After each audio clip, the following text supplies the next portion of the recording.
सुप्रभात। मैं जितेंद्र कुमार स्वागत करता हूं आपको ऑनलाइन क्लासेस में। आज का जो हमारा टॉपिक है वो अपरिमेय संख्या का दशमलव निरूपण, यानी अपरिमेय संख्या का दशमलव प्रसार। और इससे पिछला वीडियो में मैंने आपको बताया है परिमेय संख्या का दशमलव प्रसार। अगर आप उसे देखना चाहते हैं तो वीडियो के डिस्क्रिप्शन में मैं लिंक दे दिया हूं, आप लिंक पर क्लिक करके अवश्य ही वीडियो को देख सकते हैं। ठीक है, तो अगर इससे पहले आप हमारे चैनल को सब्सक्राइब नहीं किए हैं तो अवश्य ही चैनल सब्सक्राइब करें, वीडियोस को लाइक कीजिएगा, पसंद कीजिएगा। ठीक है, देखिए शुरू करते हैं टॉपिक को। पहला है कि देखिए अपरिमेय संख्या का दशमलव प्रसार अशांत अनावर्ती होता है, ठीक है, या फिर अनंत होता है। जैसे √2 का मान हमने लिख दिया है कि 1.414213 यानी ये जो और आगे तक जाएगा यानी अनंत तक जाएगा। ठीक है, इस बात को आप याद रखिएगा। अपरिमेय संख्या का दशमलव प्रसार अशांत अनावर्ती होता है। और इससे पहले मैंने परिमेय का बताया, तो परिमेय का शांत होता है और अशांत आवर्ती होता है। ठीक है, उसके बाद यहाँ देख लीजिए एक एग्जांपल √2 हो गया, उसके बाद है √3। तो √3 को हम इसका भी मान लिख दिए 1.73205008 यानी ये जो मान जाते जाएगा कहाँ तक जाएगा, अनंत तक जाएगा। अगला एग्जांपल है √5 का मान मैंने लिख दिया है 2.236067 ठीक है। उसके बाद अगला है √6 का मान है 2.449489 और इसे अगला वीडियो में या फिर नेक्स्ट वीडियो में आपको बता दूंगा कि रूट का मान हम कैसे निकालते हैं। ठीक है, उससे भी हम बताने की कोशिश करेंगे। फिलहाल यहाँ आप इसे याद रख लीजिएगा। चलिए √7 का मान है 2.64575113। तो ये जितने भी एग्जाम्पल मैं आपके सामने रखा हूँ, ठीक है, तो जो भी ये एग्जाम्पल सब है तो ये सभी क्या है, अपरिमेय संख्या है। और अपरिमेय संख्या का जो दशमलव प्रसार होता है वो अशांत अनावर्ती होता है। आप इसे अवश्य ही याद रखेंगे। ठीक है, चलिए ये तो हो गया √2 √3 √5 इस सब का मान दिया रहेगा, तब आप समझेंगे कि यह अपरिमेय संख्या है। ठीक है, लेकिन अगर इस टाइप से नहीं दिया रहे एग्जाम्पल, दूसरे टाइप से कुछ एग्जाम्पल दिया रहे, तो आप कैसे समझेंगे कि यह संख्या अपरिमेय संख्या है और अपरिमेय संख्या है तो अशांत अनावर्ती यह कैसे है। ठीक है, तो देख लीजिए दूसरा एग्जांपल हम दे रहे हैं। जैसे ठीक है, कोई आपके समक्ष रहेगा जैसे 0. ठीक है 101 फिर 001 फिर 0001 यानी क्या होगा, देख लीजिए इसमें क्या हो रहा है कि प्रत्येक एक के बीच में क्या है, जीरो की संख्या क्या हो रहा है, बढ़ते जा रहा है। यानी यह जो चला जाएगा यह प्रक्रिया अनंत तक चले जाएगा। ठीक है, यानी यह इसका जो क्या हो जाएगा, दशमलव प्रसार अशांत अनावर्ती हो जाएगा। दूसरा एग्जांपल कुछ इसी टाइप से देख लीजिए, मैं आपको बता रहा हूं। जैसे हम ले लेते हैं 0. ठीक है 202 फिर 00 फिर 200002 तो ये प्रक्रिया जो है आपका चला जाएगा कहां तक, अनंत तक चला जाएगा। ठीक है, तो अनंत तक चला जाएगा। देख लीजिए अगला एग्जांपल हम ले रहे हैं, अपने मन से ही कुछ ले रहे हैं। जैसे ले लेते हैं 0. ठीक है 212 फिर यहाँ होगा 112 फिर 1112 फिर आगे चला जाएगा, 4 टाइम 1 आएगा फिर 2 आएगा। तो ये सब जो एग्जाम्पल है, इस एग्जाम्पल सब में आप देख रहे हैं कि ये जो 2 है, 2 के बीच में 1 फिर यहाँ 1 फिर यहाँ 1, ये सब जो क्या है बढ़ते ही जा रहा है। तो इस टाइप का जो अगर आपको संख्या मिले तो ये संख्या भी क्या कहलाएगा, आपका अपरिमेय संख्या ही कहलाएगा। इस बात को भी आप याद रखिएगा। और भी आप एग्जाम्पल ले सकते हैं। ठीक है, और भी एग्जाम्पल ले लीजिए। जैसे हम लिख रहे हैं यहाँ पर कि चौथा एग्जाम्पल हम ले रहे हैं, देख लीजिए 3 या फिर 0. ठीक है 3 1 2 ठीक है। उसके बाद देख लीजिए, सॉरी यहाँ पर हम 1 लिख रहे हैं 2 3, उसके बाद यहाँ लिख रहे हैं 1 1 3 फिर आएगा 1 1 1 3। तो देख रहे हैं कि प्रत्येक जो 3 है तो 3 के बीच में क्या हो रहा है, एक की जो संख्या है क्या होते जा रहा है, बढ़ते जा रहा है, डॉट डॉट डॉट, मतलब आगे ये अनंत तक जाएगा। ठीक है, तो अगर इस प्रकार की संख्या आपको नजर आए तो ऐसी संख्या क्या कहलाएगा, आपका अपरिमेय संख्या कहलाएगा।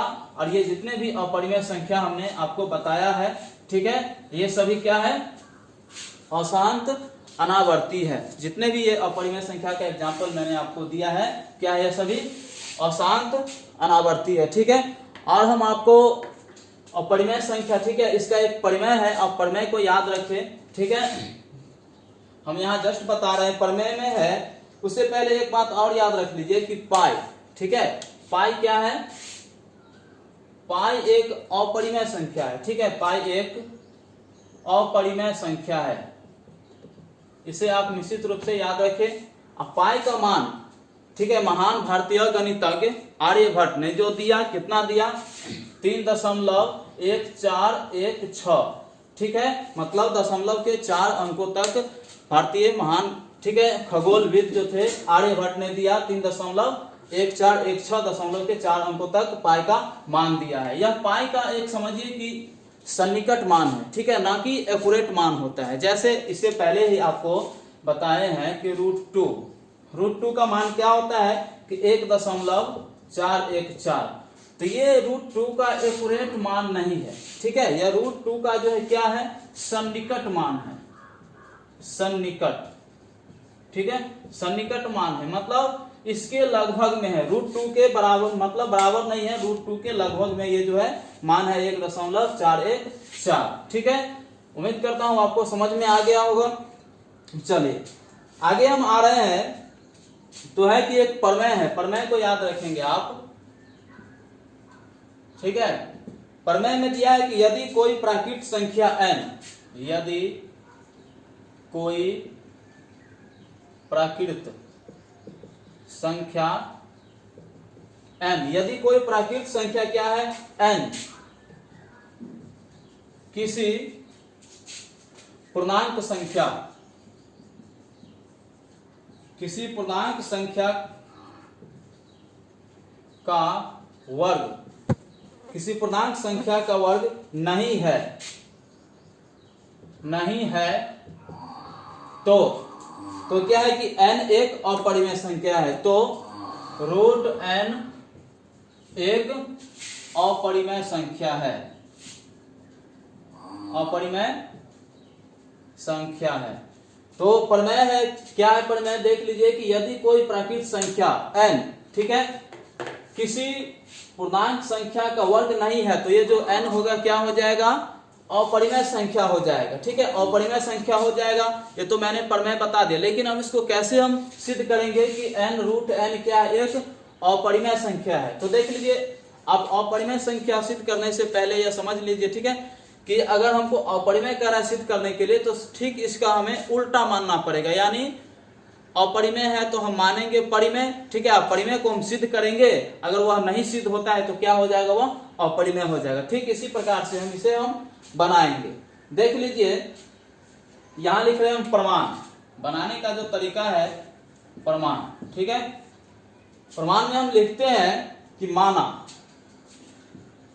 कि √n, ठीक है, माना कि √n एक क्या है, माना कि √n एक परिमेय संख्या है। भागिएगा नहीं, वीडियो छोड़ करके आराम से देखिएगा। ठीक है, माना कि √n एक परिमेय संख्या है। तो आपको पता होगा जब हम परिमेय संख्या मानेंगे तो परिमेय संख्या यानी ऐसी संख्या जिसे हम p/q के रूप में लिख सकते हैं। तो यह √n है, तो √n को हम p/q के रूप में कैसे लिखें, तो देख लीजिए, √n बराबर p/q। क्यों हम लिखे हैं, क्योंकि हम माने हैं √n क्या है, एक परिमेय संख्या है। तो परिमेय संख्या, तो इसीलिए √n बराबर p/q, जहां पर q क्या है, नॉट जीरो है, और p और q क्या है, एक पूर्णांक है। तो लिख सकते हैं यहां पर, चूंकि ठीक है p और q क्या है, पूर्णांक है, P और Q पूर्णांक है, ठीक है, तथा Q बराबर नॉट जीरो। P और Q पूर्णांक है तथा Q बराबर नॉट जीरो है। उसके बाद है कि P और Q में, और आगे भी है कि P और Q में एक के अलावा, ठीक है, एक के अलावा कोई उभयनिष्ठ गुणनखंड नहीं है। एक के अलावा कोई उभयनिष्ठ गुणनखंड नहीं है। देख लीजिए, इसका अर्थ ये हुआ कि P और Q ये दोनों में जो है इसके अलावा एक के अतिरिक्त जो है कोई अगला गुणनखंड नहीं है, ठीक है। अब हम क्या करेंगे, अगला जो हमारा प्रक्रिया होगा, देख लीजिए हम इसे डिलीट कर रहे हैं। आप चाहे तो नोट कर सकते हैं कॉपी में, ठीक है, या फिर स्क्रीनशॉट ले सकते हैं। देख लीजिए इसे हम डिलीट कर रहे हैं। तो आगे जो हम मानेंगे तो रूट एन बराबर P बाई Q हमें तो लिया ही था।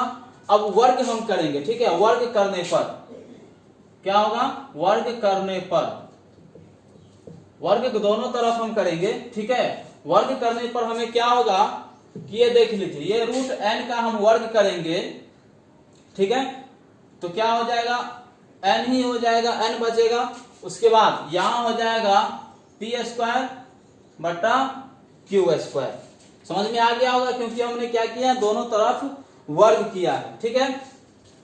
उसके बाद जो हमारा प्रक्रिया होगा, हमारा प्रक्रिया क्या होगा कि P बराबर, इसलिए ठीक है, P बराबर जो हो जाएगा आपका N Q स्क्वायर, ठीक है, P स्क्वायर हो जाएगा यहाँ, इसलिए क्योंकि यहाँ पर एक मानेंगे कुछ नहीं है तो क्रॉस गुना करेंगे तो P स्क्वायर बराबर N Q स्क्वायर हो जाएगा, ठीक है। तो देख लीजिए ये जो है N P को डिवाइड करेगा, ठीक है, कैसे डिवाइड करेगा, क्योंकि यहाँ गुना में है, इधर आएगा तो n क्या हो जाएगा, भाग में चला जाएगा, तो इसीलिए यहाँ लिख दीजिए, चूंकि ठीक है n P स्क्वायर को विभाजित करेगा, n P स्क्वायर को विभाजित करेगा। इसे आप याद रखिए, 9th के साथ साथ ये आपको 10th में भी काम देगा, ठीक है, इस बात को भी आप याद रखिएगा। उसके बाद देखिए n को भी, n जो है P स्क्वायर को विभाजित करेगा और n P को भी क्या करेगा, डिवाइड करेगा, ठीक है, n P को भी विभाजित करेगा, ठीक है, मैं यहां लिख दिया हूं, n P को भी विभाजित करेगा। हम इसी प्रकार से सिद्ध करते हैं, ठीक है, अपरिमेय संख्या को, और ये आपको 10th में भी काम देगा, ठीक है। अब देखिए, अब जो हमको मानना होगा, हम क्या मानते हैं कि P बराबर, ठीक है, मानते हैं कि P बराबर, ठीक है, Kn, फिर से मान रहे, नीचे देख लीजिए, माना P बराबर Kn, ठीक है, जहां K क्या है, यहां लिख देता हूं मैं, जहां K जो है एक धन पूर्णांक है, K एक धन पूर्णांक है, ठीक है। तो अब देख लीजिए P का मान जो हम बैठाएंगे, यहां से बैठाएंगे, इसे मान लीजिए आप समीकरण 1 मान लीजिए, ठीक है। समीकरण जैसे ही 1 मानेंगे तो यहाँ क्या होगा, P का मान यहां से हम ले लेते हैं, ठीक है, P स्क्वायर लिख देते हैं, P स्क्वायर बराबर, ठीक है, यहां लिखते हैं हम K स्क्वायर N स्क्वायर, ठीक है, K स्क्वायर N स्क्वायर कैसे हो जाएगा, क्योंकि यहां देख लीजिए, यहां P का मान लिखेंगे तो Kn है, और P स्क्वायर जैसे ही करेंगे तो इसका भी स्क्वायर हो जाएगा, ठीक है, समझ में आ गया होगा। तो अब देख लीजिए हम क्या कर रहे हैं, हम इसे लिए हैं समीकरण 1 से, यहां लिख देता हूं मैं समीकरण 1 से, ठीक है। अब जो देखिए जो P स्क्वायर का मान है, यहां देख लीजिए कितना है, N Q स्क्वायर है, समझ में आया होगा, P स्क्वायर का मान है N Q स्क्वायर, तो इसे हम यहां बैठा रहे हैं, ठीक है, इसे हम डिलीट कर रहे हैं, ऊपर में ही लिख देते हैं क्योंकि नीचे में हो सकता है नहीं दिखे। तो यहां लिख रहे हैं N स्क्वायर Q स्क्वायर, ठीक है। उसके बाद देख लीजिए N Q स्क्वायर होगा, ठीक है, क्योंकि P स्क्वायर का मान है N Q स्क्वायर, तो यही P स्क्वायर का मान हम यहाँ N Q स्क्वायर बराबर K स्क्वायर N स्क्वायर। अब आपको कहीं पर कुछ कटने वाला लग रहा होगा, ठीक है, दोनों में कुछ कटने वाला कहीं पर लग रहा है तो काट दीजिए फटाक से उधर। देखिए जैसे ही हम काटते हैं तो यहाँ देखिए स्क्वायर है, एन कट जाएगा, तो यानी इसका मतलब है कि क्यू स्क्वायर बराबर जो आपका मान प्राप्त हुआ, क्यू स्क्वायर बराबर के स्क्वायर एन प्राप्त हुआ, ठीक है। तो देख लीजिए यहाँ पर जैसे ये गुना में है के स्क्वायर एन इंटू गुना में है, यहाँ पर इधर आएगा तो क्या हो जाएगा, लेफ्ट साइड में आएगा तो भाग में चला जाएगा, तो इसीलिए एन क्या कर रहा है यहाँ पर क्यू स्क्वायर को भी डिवाइड कर रहा है, इसलिए एन क्यू स्क्वायर को विभाजित करेगा, क्यू स्क्वायर को विभाजित करेगा। उसके साथ साथ क्या होगा, एन क्यू को भी विभाजित करेगा, ठीक है, साथ ही एन क्यू को भी विभाजित करेगा, क्यू को भी विभाजित करेगा, ठीक है। उम्मीद करता हूं आपको समझ में आ रहा होगा, ठीक है। मैं इसे डिलीट कर रहा हूं। अब देख लीजिए, इससे पहले मैंने आपको बताया है कि n जो है पी स्क्वायर को विभाजित किया है और अभी जस्ट क्या किया है, क्यू स्क्वायर को विभाजित किया है, तो लिख सकते हैं अतः n p और q, ठीक है, या फिर पी स्क्वायर या क्यू स्क्वायर, अतः n p और q दोनों को विभाजित करता है, दोनों को विभाजित करता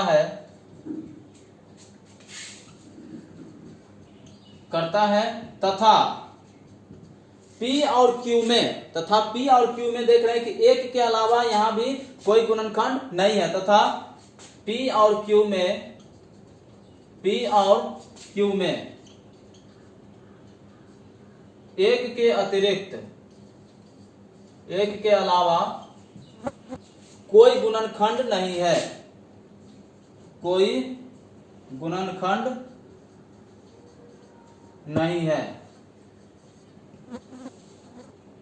ठीक है। इसलिए क्या होगा, हमारी मान्यता क्या है, गलत है। हम इसे यहां पर डिलीट कर रहे हैं, ऊपर वाले को देख लीजिए। इसलिए हमारी मान्यता गलत है कि क्या माने थे हम, रूट n एक परिमेय संख्या है, रूट n एक परिमेय संख्या है।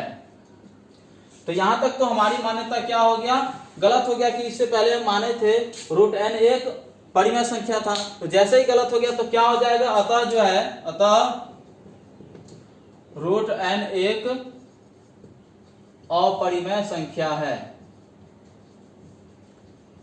ठीक है। उम्मीद करता हूं समझ में आया होगा। था जो है रूट n क्या है, एक अपरिमेय संख्या है। उम्मीद करता हूं मैं आपको बहुत ही अच्छा से समझा पाया हूं। अगर आपको वीडियो पसंद आए तो लाइक कीजिएगा, दोस्तों के साथ शेयर कीजिएगा, ठीक है। Okay, take care, all the best, have a nice day, good night.